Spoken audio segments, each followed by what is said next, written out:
All right, next, please keep that applause going for DOlfman, everybody.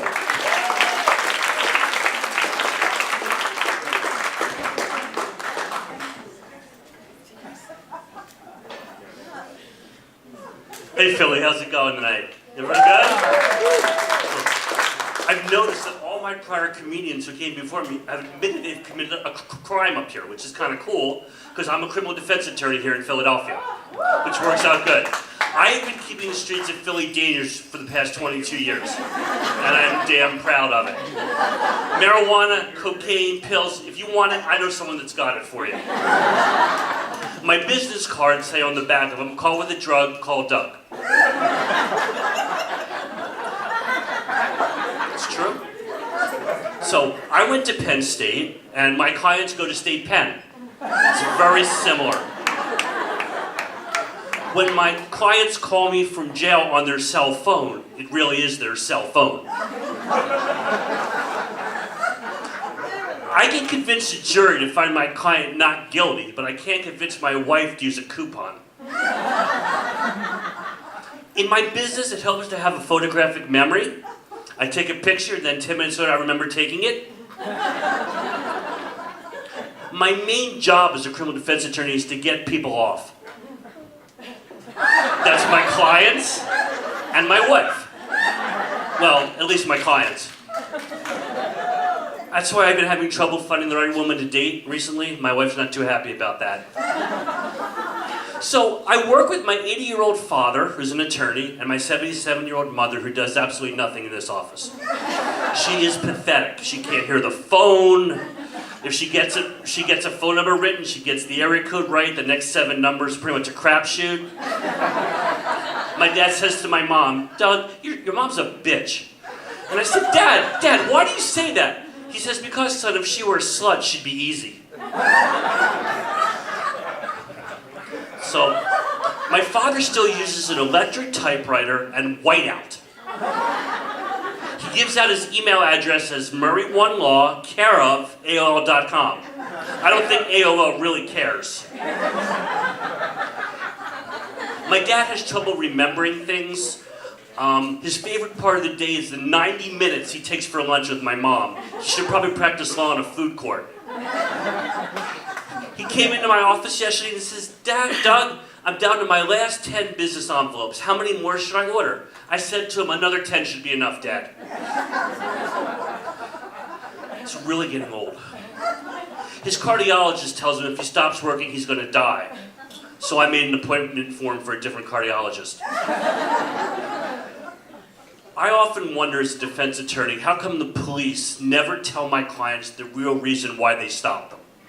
Client driving in a neighborhood, why'd you stop me, officer? Well, I stopped you, sir, because you're a young Hispanic male driving a Mercedes in a white neighborhood. Step out of the car. By the way, do you have any firearms in there? Sure, officer, I do. What do you need? I've had some really interesting cases in my career over the past 22 years. I had a client who was about to be sentenced to a long period in jail, took out his glass eye and threw it at the judge. The judge kept his eye on the ball. And it was the lead story in Eyewitness News that night.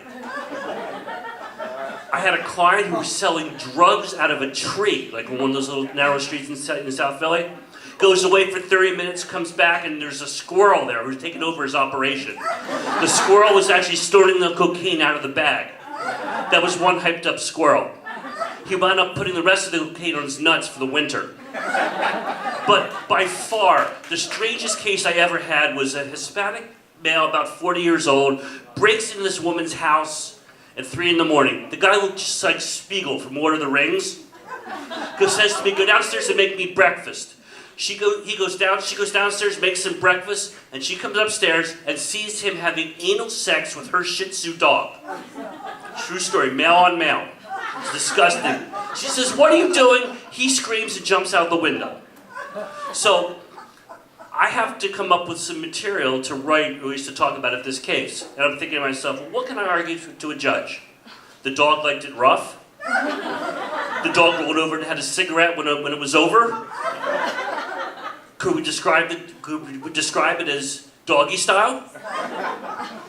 The dog didn't testify, by the way. Didn't come to court, didn't testify. So we do the trial, and the judge finds my client guilty of sex with an animal, but not guilty of cruelty to an animal. Apparently, the judge didn't think the sex was cruel. He winds up spending a year in jail, and I wind up spending his $3,500. So that was a good. I often wonder what type of people out there really need a criminal defense attorney. Some of you out there may be thinking to yourself right now, "Hey, I need a criminal defense attorney." Like you, sir, the first row right there.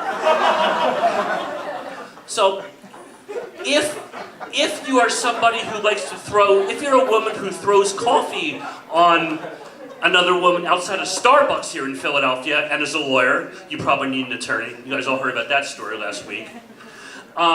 If you have a lab in your basement and you're not a scientist, you probably need a criminal defense attorney. If you have 7 young Asian women living in your house in 7 different bedrooms, you probably need a criminal defense attorney. If you have 5 different doctors writing you prescriptions for Percocets at the same time, you probably need a criminal defense attorney. If you're having anal sex with a Shih Tzu dog, you probably need a criminal defense attorney. Remember, call with a drug, call Doug. That's my time. Thank you very much, everybody.